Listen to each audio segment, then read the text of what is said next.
if it's meant for you, it won't be hard. And that's where I'm at with my life right now. You know, I just went through, I'm going in the middle of a divorce. Like, you know, it's something that's really tough for me to even talk about. But I want to talk about it because, you know, when you're with someone for 11 years and stuff like that happens, it really makes you question your whole identity, you know, your whole purpose. And, like, you go through something. I went through something the last year.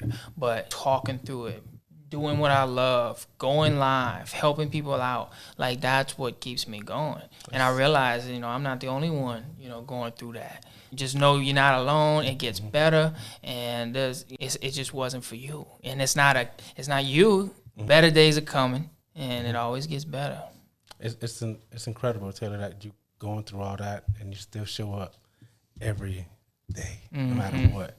Yep. You know, and that's something I struggle with sometimes because I feel like on days that I need a charge, And I have that. I'm not messing with social media. Yeah, you know? sometimes you gotta unplug, bro. Sometimes I'll lay on the ground. I get home and I just lay on the floor. I'm just done. You know, I just can't go no more. Yeah. And then next day you just do it again, and it's just that exhaustion level is gonna pay off. But you have to know when to step away, and you learn a lot about yourself being alone.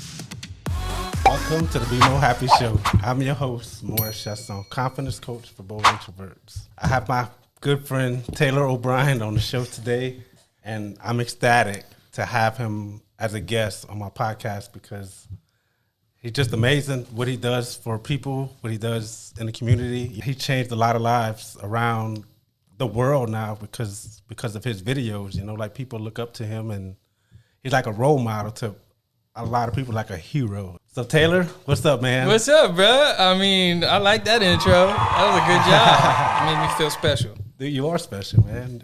Everything you do, you know, like people look up to you like you're Superman, you know. Even I look up to you that way, you know, because of everything that you do and everything that you're involved in, you know. It's mind-blowing. Well, I appreciate I don't know how you keep up. I don't know either. I appreciate that, man, and that makes me feel, you know, really good that you think that, but I'm just like everybody else. A lot of stresses that go on and things that happen and that come with it. It's fun and it's nice and we get to do cool things, but at the end of the day, as a human, you're not meant to have that much stimulus with the cell phones. Everything's instant. 72 message requests right now. My phone dies 3 times a day. Like, we're not built to handle that. Many times I get asked a lot of the same questions. A lot of people are inspired and want to share, and they want to talk about what they want to do. And I think this podcast kind of got started that way, right? Yeah, dude. It's so funny because I got on your live and I mentioned something about doing the live, and you was like, Mo, do it. I'm sorry, not the live, a podcast. And you were like, dude, Mo, do it. And that Wednesday night, I was like, I'm doing a fucking podcast. So by Friday, I had my first episode recorded and downloaded on Spotify and Apple, you know. And it's been hard because, like, truly, like, I wish I would have recorded at least 3 or 4 episodes before, but it didn't happen that way. So just got to roll with it, you know what I mean? And bro, I got 3 or 4 episodes right now to actually Edit. That's awesome. And put out there, you know. That's it's awesome. some good people too, you know. So Yeah, that's awesome. So it's exciting because it's other coaches, you know, and like just having that like-minded, you know, mentality. Speaking about marketing and growth, personal growth and personal development. You know? Yeah, that's needed. A lot of people want to do a podcast, and a lot of people have excellent ideas.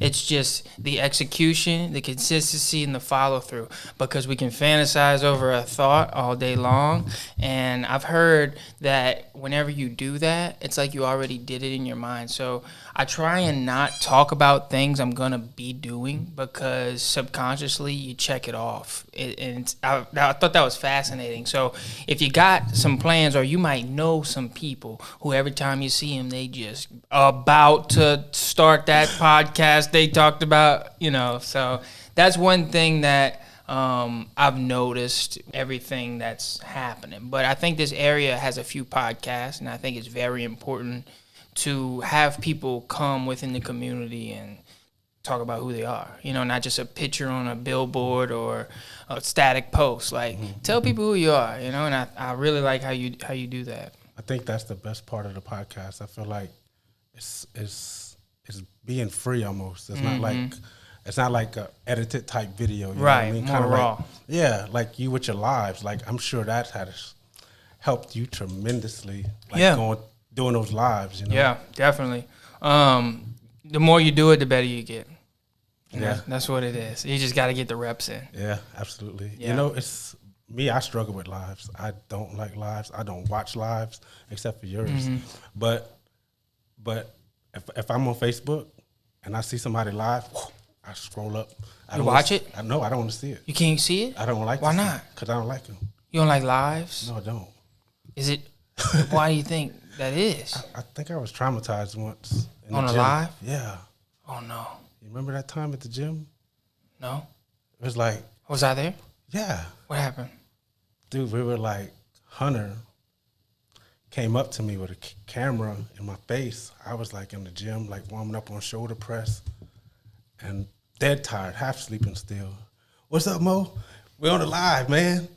And tell the audience what's going on or whatever, and I'm like, happy Monday. And it's fucking Tuesday or Wednesday. Like, I had nothing else to say. Like, I froze.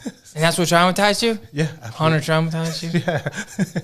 I need to go to therapy. I'm going to have to give it Hunter about that one. But everyone loved that video. I remember that now that you say that. But I think with lives, man, I've met someone who makes a living doing lives. And that's what made me start going live. Me and Hunter actually met him on a plane, and it's one of his means of income. So it's important because people, you don't think about how many people actually watch a live sometimes, but I'll eat crawfish live, and I'll have 1,000 people in there. People are very lonely in this day and age, and that's one reason why I started watching other people's lives or going live, because it's crazy to say, but like, I feel like I'm an introvert because I get drained around people. But with a live, you can hang out with people, and you cannot really hang out with people. Yeah, so it's good because you got a lot of regulars that'll come in there. And like, there's actually last week, there's a guy who came on there and thanked me. And he was like, man, you saved my life, because there was a time where he told everybody in the chat he found out his girl was cheating on him. And like, he literally found out while on the live and like shared that with the live. And like, everyone came around him. And he like told us like, man, y'all don't even know what kind of state I was in. Like, y'all really saved me. Wow. And like that, I'm just live. I'm just recording. I record myself while I'm working because I don't have really much time to just sit and go live. But he told us that, and that was never my intention. But people do benefit, even if we're not the ones who can't watch it live. You got to remember, everything we do. And what gives me so much energy is remembering that it's not about us, and we do it for others. Now, that's not to say don't take care of yourself when you need to, because if you're not good, you can't help others. But at the same time, you don't realize how many people are watching you. Even if they don't comment or do anything, they'll see you in the supermarket and be like, I love what you're doing. And you're always like, I never seen you like nothing though, bro.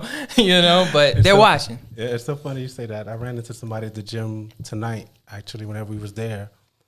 And he basically said that, hey man, I like your videos, but it never interacts, but like you said, some people don't like to interact, I'm a lover. I love everything. Yeah, same. And there's times when I'm busy and I'm just scrolling and I forget to like, and I feel bad because I like text them like, oh man, they posted and it was good and I forgot.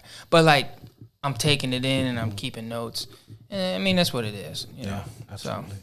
So what's been going on with you these past couple weeks? Taylor? It's been wild. It's been busy. We've been doing a lot of things with athletes. It's summertime. You know, we're in between seasons. Baseball just won the national championship. We went up to Omaha, set the record at the Jello shots. Gordon, 8,888 shots. So we did all that. Now we got a rush of hats that are coming in that the baseball players wore. So the marketing department is full force on that. We're getting ready for football season because we're going to win a national championship there too. So it's crazy. We were in Pensacola last week, and we went to Floribama, which is like a place around that area, and we were on stage and had the whole crowd saying LSU, and we were saying how women's baseball, my boy Trent got up there. He's like, women's basketball, men's baseball, get ready because we're coming for football too. You know, it was just, it's a cool time to be an LSU fan. Dude, that's cool. Everything we've got going on with Gordon and them, man, we got a good thing. And we're getting a lot of feedback, a lot of inspiration with people getting inspired, watching the story. A lot of creatives are reaching out to me, just inspired and like seeing them get their things going. I had a call this morning with a girl who was just like, I'm meant for more, and like I'm gonna do it. And I'm like, I believe you. And then messages from a guy who was taking photos of my boy, you know, and I went follow him. He freaked out. I followed him. Like, just it's so crazy to think like where we're at in such a short amount of time. And all that took was, well, I ain't gonna say that all that took, but I had a rough year, but that's what helped me get through it. That's awesome, man. Yeah. It's cool that you inspire people like that, especially like somebody that's told you saved his life. Yeah. You know, like, that's wild. Dude, that's so big. Yeah, you know? that's wild. And it's crazy because I believe that happens a lot more than you probably even know, you know, because people struggle alone a lot, you know what I mean? Yeah. People struggle a lot alone. You're right. And that's incredible, man. Yeah, man. So I think everything is so surface based these days. Like when you talk to somebody or you meet somebody, like people got so much mess going on. Like we have no idea what you went through today. You know, with Hunter. You know, everybody has so many different stresses. I was talking on my TikTok about being in traffic and looking over and people are bawling, crying. I've probably seen a handful of people in traffic screaming their eyes out. Like, damn. Yeah. And I was one of them, you know, about a week ago. You know, like it's people are going through some stuff. Yeah. So whenever they hear stuff like this, it makes them feel normal. And they're like, man, I feel that. Instead of like, you gotta, you know, people screaming at the camera. They have a good message. They just don't deliver it right. Or it speaks to different people. And so that's where people are like, man, I'm just so nervous to get on camera or this or that. So there's a few tips like you can do. Of course, follow people who are speaking, but like some small little techniques you can use whenever you're making a video. We all know, you hear this all the time. To make a good video, you need a strong hook. Like everyone's saying that. Okay, we get it. What is it? What is a hook? So it's something that'll catch people's attention because people are scrolling mindlessly, and you need something that makes them pause that finger just a second. And then the way I edit is like in your face, pop, doom, doom. Like I don't want you to look away because I know how easy it is to get distracted. So you put something catchy, and your first 3 words need to incorporate the word you, and that's the biggest takeaway I've ever learned, because you want to get on camera and you say, hey guys, I just wanted to share with you. They're gone. Every time you want to say the word I, say you. And just watch how it changes. If you can say you within the first 2 sentences, that's the best. If you can say you twice within the first sentences, that's the best. If you're going through this, like you got to come. I always try and do movement. Like I'll set up a tripod, 3-second timer, 3, 2, 1, boom. That's like, you just gotta rock them a little bit, you know, like you just catch their attention. That's cool. Or I like to put like a pop sound, a little zoom, and you can do this on CapCut. CapCut's a free app that you can use, and you can keyframe. There's so many tutorials on YouTube. People are like, man, how you learned all this? I'm like, YouTube. You could do it too. It's for free, you know, like it's 2023, I think, still. I don't even know what day it is anymore, Mo. Like my whole days are 1 because I don't go to bed till 3. They're like, "Why you drinking Celsius at 5?" I got stuff to do, bro. You know what I mean? And then I come to Boot Nutrition and get the protein in. Yeah, it's amazing stuff. I was about to curse, but I stopped myself. Hope we put it in video on. So, what's some advice you give for like people wanting to do viral content? Is that what you think is the main thing? Is that hook? What you mean viral content? Like viral videos. Like how to go viral? Because you've had great success with viral videos, right? Yeah, but I also am filming LSU players, so that could be discrediting that people say. You know what I mean? Like, what is a viral? Because am I doing viral videos outside of other things? Of course.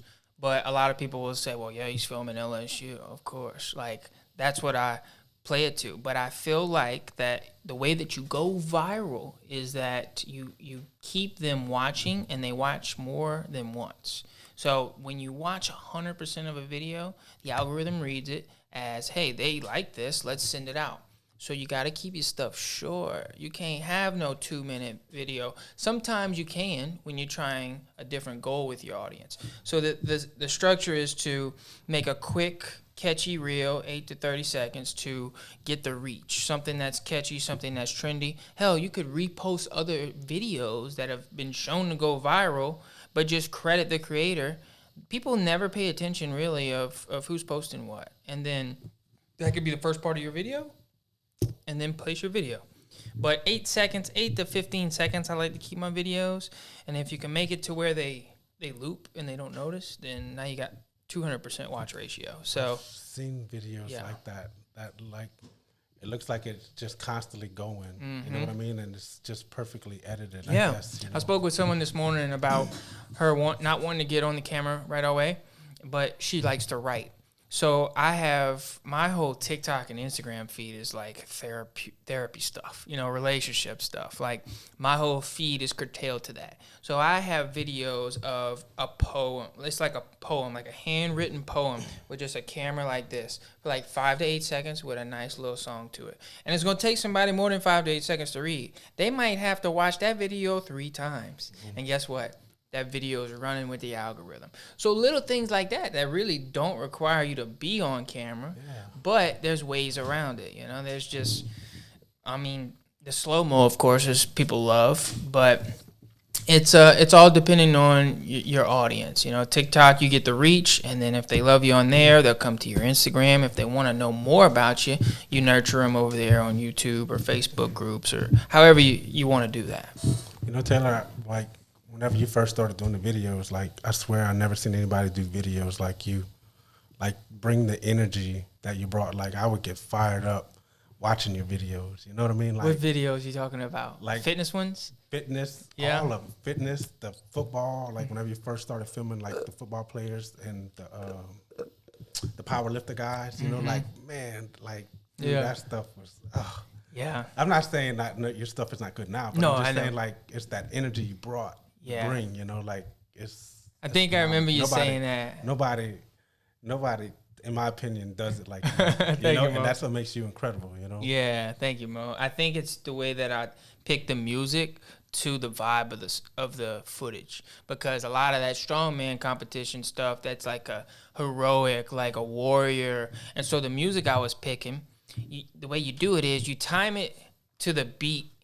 So I'll have a normal speed, and then when a beat hits or a clap hits, you change the speed or the scene. So the way to keep someone's attention is changing the scene it was 2.7 seconds. I think it's lower than that. I think it's probably 2 flat or 1.9. And then you either change the scene by either cutting to another shot, zooming in, speeding up, slowing down. So that's my method. If you look at a lot of my videos, I'm moving either within the edit or within the camera all the time. And if I don't have a scene cut to change, I'll time my words on the app to do it. And it's very important that you put in native text, even if it's not shown. So like we have my beautiful footage, and then I got to go put in an Instagram text within the app that looks ridiculous. So you know what you do? You just pinch it small, and you pull it all the way at the bottom, because those words you put on there, they're like keywords and searchable, and it tells the algorithm what your stuff is about. But if you don't want it all on the screen, just make it tiny and put it out the way and hide it. So That's some good tips, man. Yeah, man. It's a little thing, little techniques that you can tailor. You know what I mean? I love how you say tailored. I wish I knew which one was that. Yeah, that's so cool, man. Where you see yourself next year? Me? Coaching. Coaching? Where? Like, I want to help people change their lives. Of course, that's my whole point in life.